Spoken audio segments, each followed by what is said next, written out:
Om Shanti and welcome back to Light of Knowledge with Sister Maureen. In our previous episodes, we talked about meditation for busy people.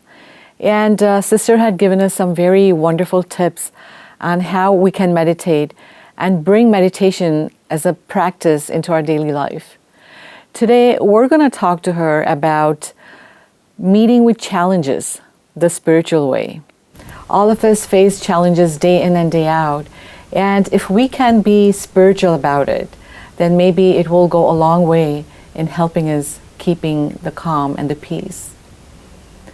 Sister Maureen, welcome back to Light of Knowledge, and it's really wonderful to have you back with us.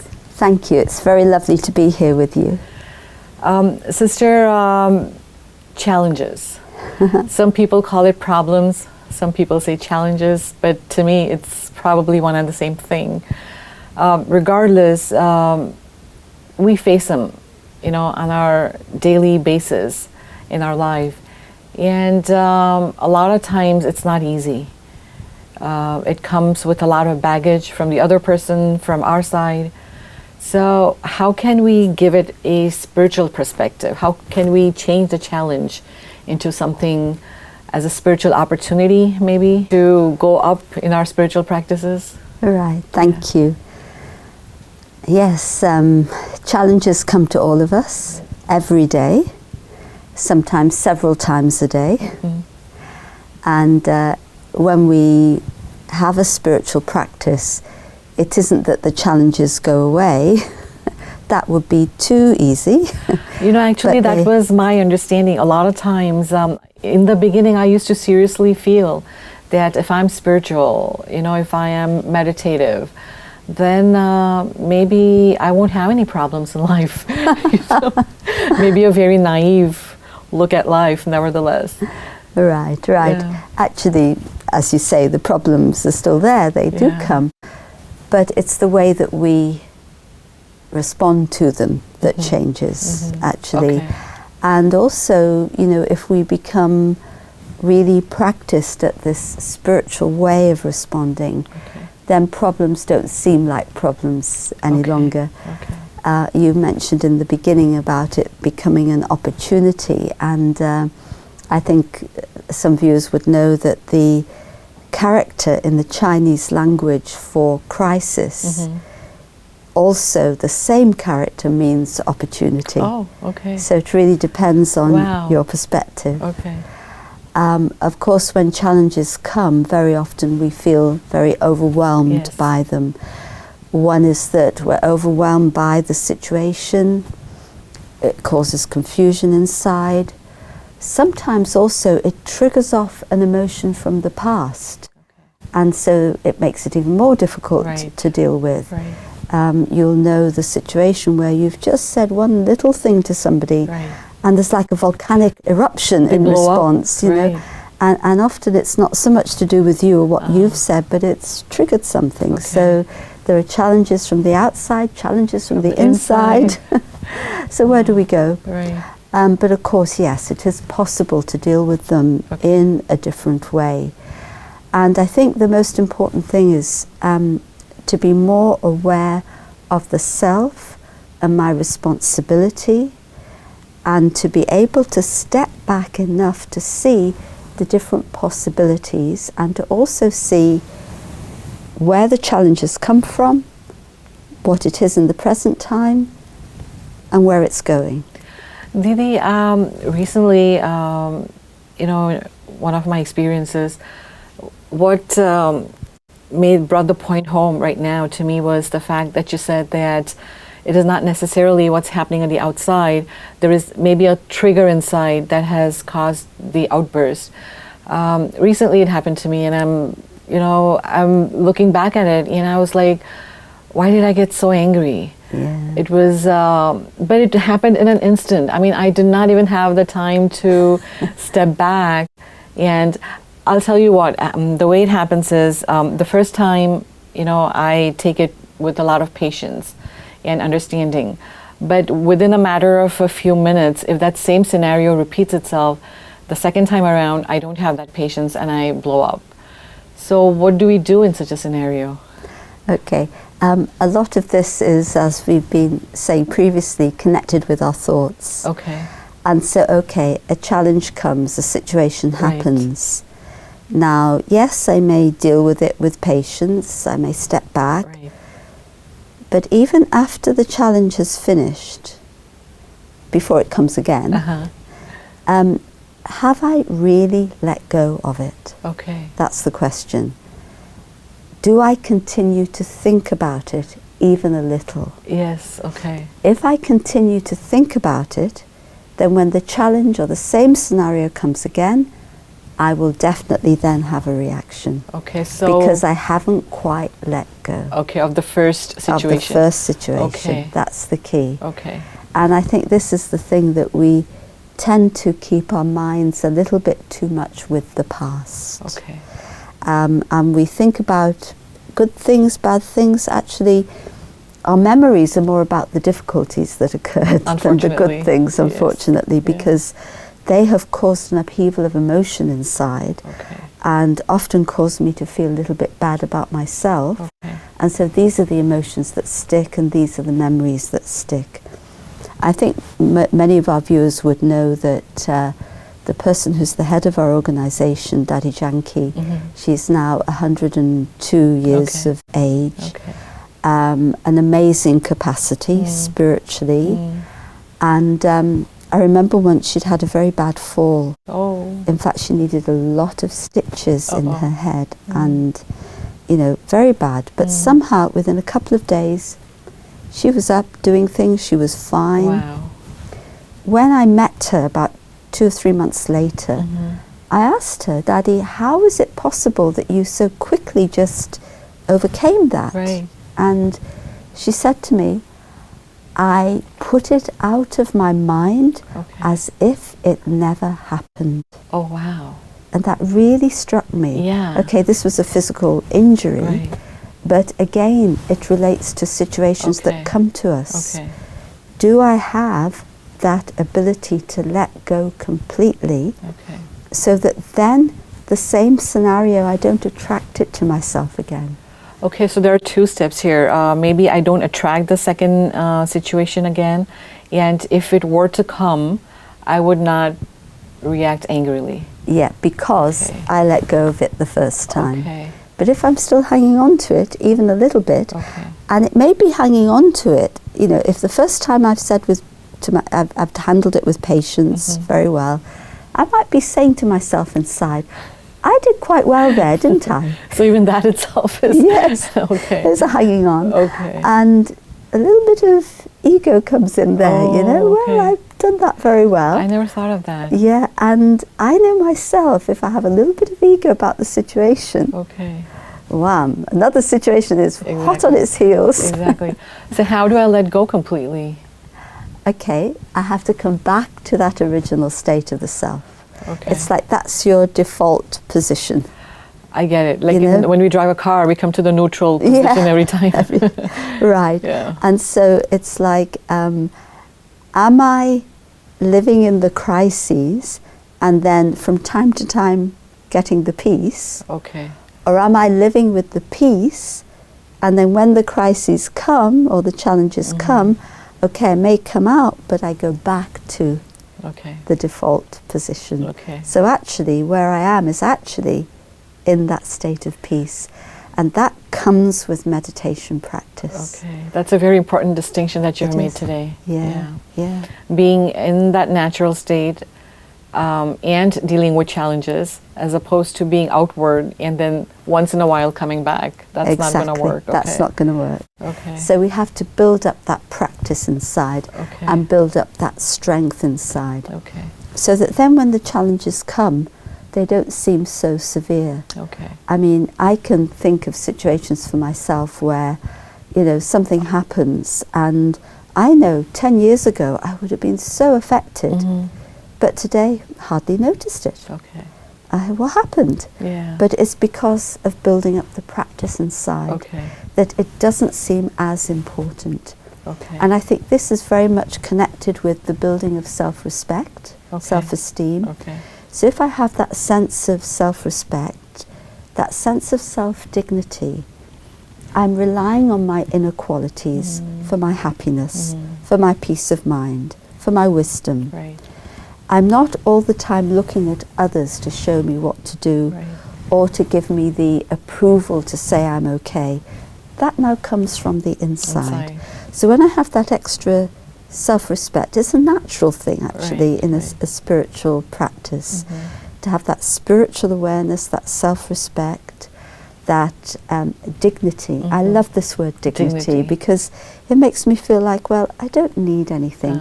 And actually, if I have something inside, let me give. You know, which is a very beautiful thing. Otherwise, we're always taking from life. I want respect, I want approval, etc., etc. Then, when such challenges come to me, I don't see that it's taking away my personal value. And this is the problem. Somebody gets angry or insults me, and internally the mechanism that goes on is that because they're insulting me, I'm not good enough. I must be bad. My self-esteem goes down to rock bottom. And then I react because I need to defend myself. Does it depend, I was wondering, does it depend on who the other person is? For example, if it were my boss at work, maybe I know I cannot react with anger, as opposed to if it were a security guard, you know. Or your best friend. Or my best friend. So our reaction, does it vary with whom we are dealing with? Yes, you have a good point there. It does vary. And when it's your boss, you know that there are serious consequences if you get angry. You're going to be fired. But sometimes the feelings are so overwhelming, it can come out anyway. Anyway, it's true. And so then you have to deal with the consequences. Again, it's a practice, a spiritual practice, to give regard to everyone. Whether they're your boss, a security guard, or whoever. But I think where the crunch comes is when it's people who are close to you. You know, somebody we don't know so well, we won't get so hurt. Fine, they don't know me. I don't like it, but they don't know me. Somebody who I'm close to, it becomes very personal. And hurtful. And very hurtful. And so this is where I really need to really do that, that work on myself and be strong. And also understand that the relationship that we have is much bigger and stronger and more precious than this one situation. And you cannot sacrifice a whole relationship of 10 years, 15 years, whatever, just for the sake of one thing that happened. But Didi, it has been my experience that many times there are not so good situations in life, and we deal with them. Maybe, as you just mentioned earlier, there's no closure. Maybe we don't close them completely. We don't let go.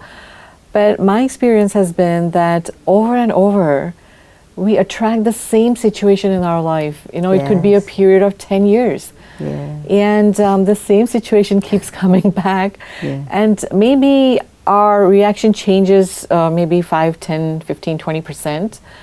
But how can we avoid having these situations coming back in our life?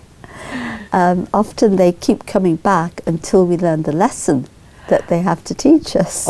So once we understand the lesson, they'll just stay away from us. And this is something I apply for myself. When something's happened, a situation's happened, then I ask myself the question, what do I have to learn?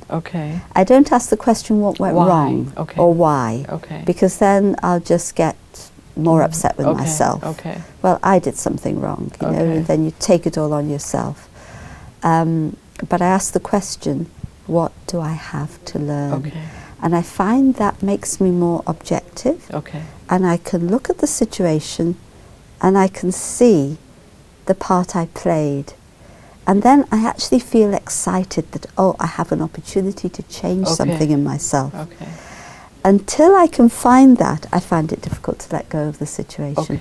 Once I find what it is I can learn, now I know why it came, fine. And we say in Rajyoga Meditation, sometimes we put a full stop. And you know, when you put a full stop in a sentence, you can't add to the sentence.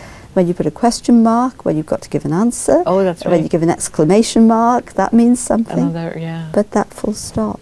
Okay. So then I can move on. Okay. So it's really about letting go and moving on, and then building up the spiritual practice inside.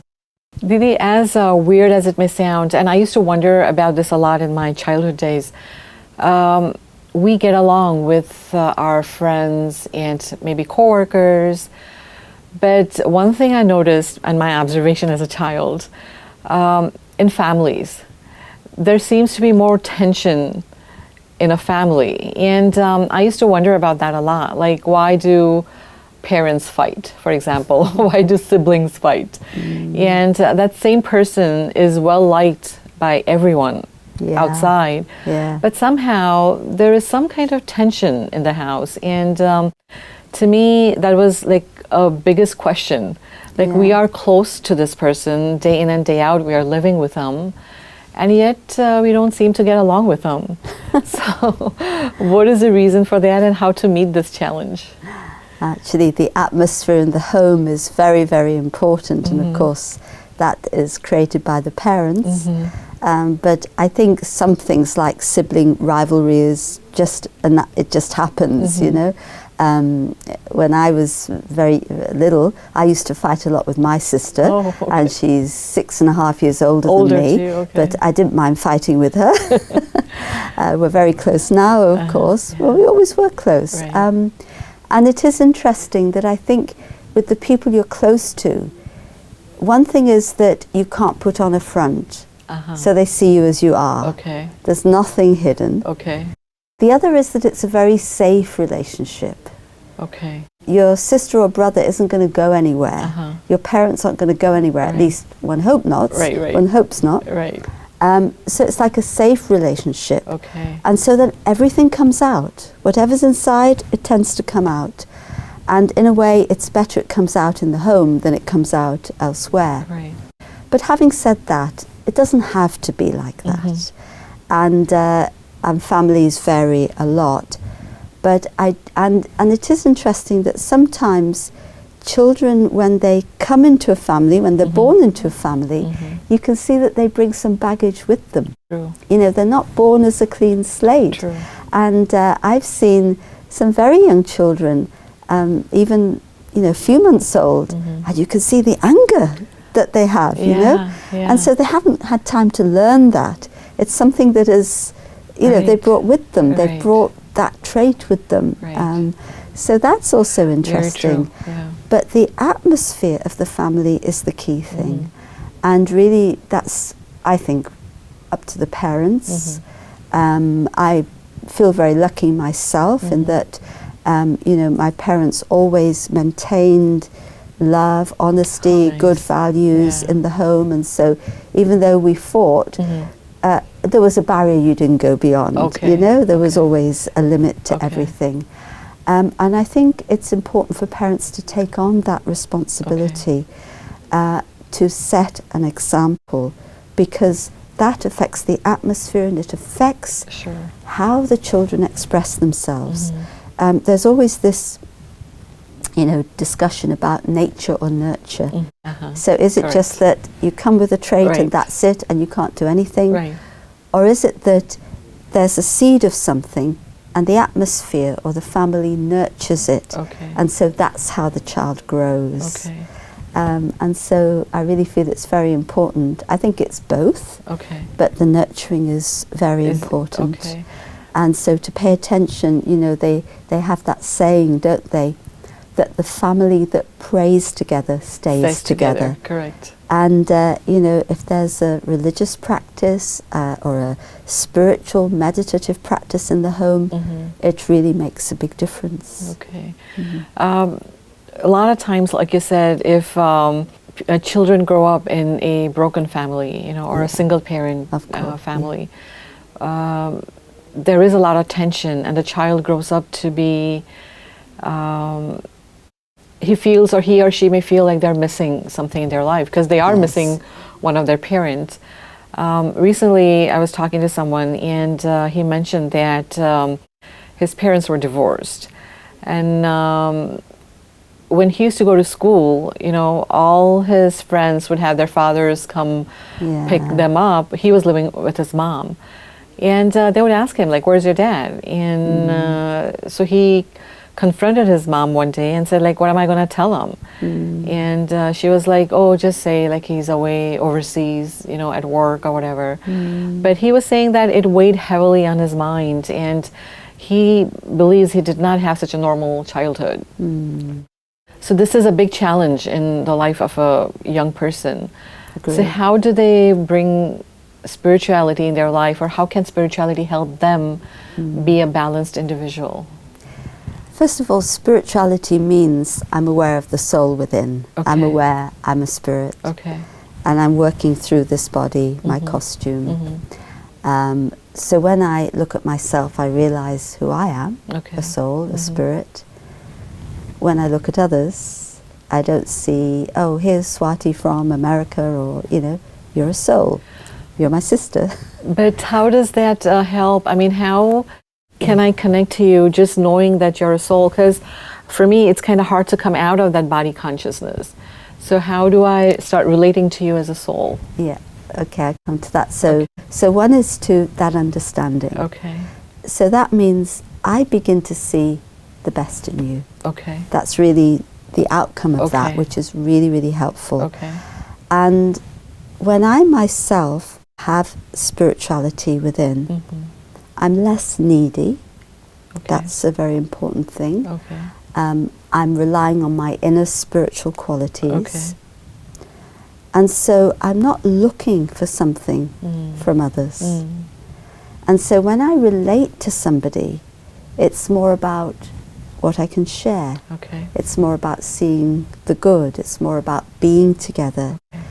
Now, when a child feels that something is missing inside, I think it really is helpful for a child to be exposed to these kind of things.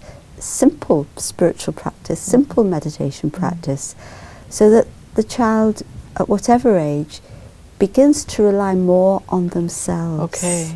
And begins to develop, again, as we said, that self-respect inside. And if the parents are with the child in that, it's very, very helpful. In fact, usually the parents would have to be with the child with that in that. And also, I think it's important to talk about things openly. And help the child to process what's going on, to do it together. And I can understand that it's a burden if you're asking a child to kind of tell a lie about something. That's true too. Yeah, and so, I'm sure that mum absolutely doing her best, so I wouldn't put blame on anything like that. But just thinking about how it could be in the future. Honesty is part of spirituality. Facing something is part of spirituality. We have spiritual qualities, we have spiritual powers. Facing is a power. So together we have to face it, talk about it, and then together decide, well, now what is the best thing to say? Come to that conclusion together. And then there isn't a feeling of a burden, but it's a feeling that, well, I've understood, and I feel good about that response, and so with confidence I can share it. So just to do things that, where there's spirituality, we don't try to cover things up. Openness is part of spirituality. Love, very big part of spirituality. And real love is to nurture that inner being in an atmosphere of openness and honesty and wisdom. Didi, I truly, from the bottom of my heart, thank you for coming here, because there have been so many instances where it was like, aha, like those aha moments where, so this is the reason for this kind of feeling. So this was a wonderful episode where there was a lot of clarity in your explanation, and we look forward to having you back. So thank you so much. Thank you. Been lovely to be with you. Thank you again. Didi talked about several different tips today. And one of them was being honest, regardless of what the situation is. Be honest to yourself, be honest to the people involved. So you won't carry that burden with you. And it will be easier to deal with the situation as well. I truly hope that these episodes have given you something to think about and take back with you and put that into practice, into your daily life, be it meditation for busy people or facing with challenges and being spiritual about it, or whatever it was that you liked about it. Hope you can keep practicing it. If you have any questions or concerns, don't hesitate to write to us, and we'll do our best to get back to you. With these words, we wrap up this episode, and as always, thank you for watching us.